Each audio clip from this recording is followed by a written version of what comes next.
using freehand method, no slash and spread method. I'm going to take you through how I was able to cut and sew this. It does not have any side seam. It's really easy to make. You can also style it to the side like this because there's no side seam there. It's a very simple tutorial. If this is what you would like to learn, kindly stay tuned to the end of this. Thank you.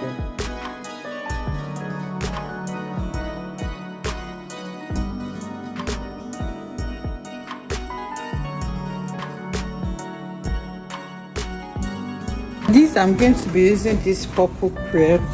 It is not up to 2 yards, but it's a little over 1.5 yards.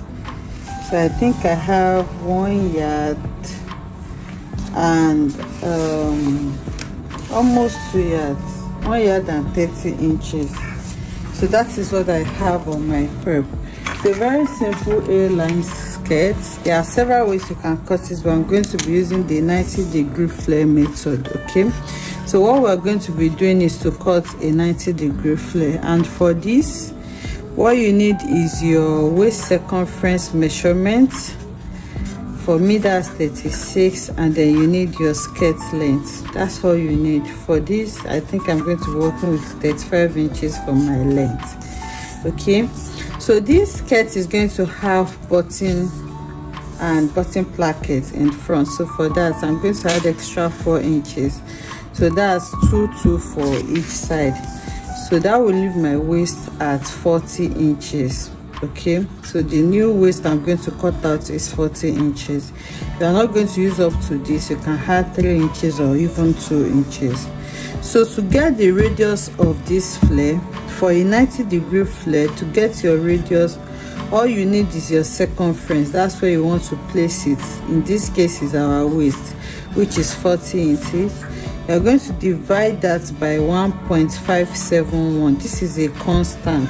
I have a tutorial on how I arrive at this constant. So if you want to watch it, you can just go through the channel. You see a tutorial on how to cut different types of flare.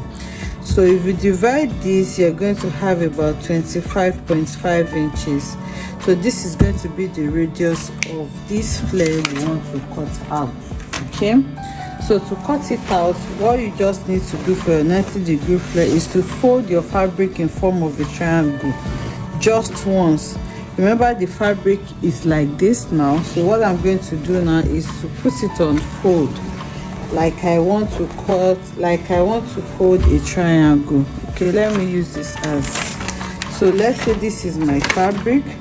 So all I need to do is just to fold it in form of a triangle like this. Okay, so once you fold this like this, the next thing is to mark your radius, and then you mark the length of your skirt, and that is all. So now I'll fold this. The fabric is a bit shaky, so I'm going to be holding it with pins before I measure. Okay, so I have folded it, and this is what we have. So what we're going to do now is to mark the radius. The radius is 25.5 inches. So I'm going to go ahead and mark that here. So you are going to mark it all round, just like you will do for your normal flare. And then when you are done marking this, you go ahead and mark your length. The length is 35. So if you want to mark it together, you can just add the radius and the length together, so that you can start marking it from the apex, which is here. I hope you understand that. And if you don't want to do that, all you just need to do is to mark your radius first, and then from your radius you start marking your length. So I have connected it together, so from here I can mark my length. But remember, this is just like 2. So after folding like this, you may want to make sure that your waist, the waist that you have marked, the waist that you have chopped, is the same as your actual waist measurement. Remember, the waist we are working with now is 40 inches.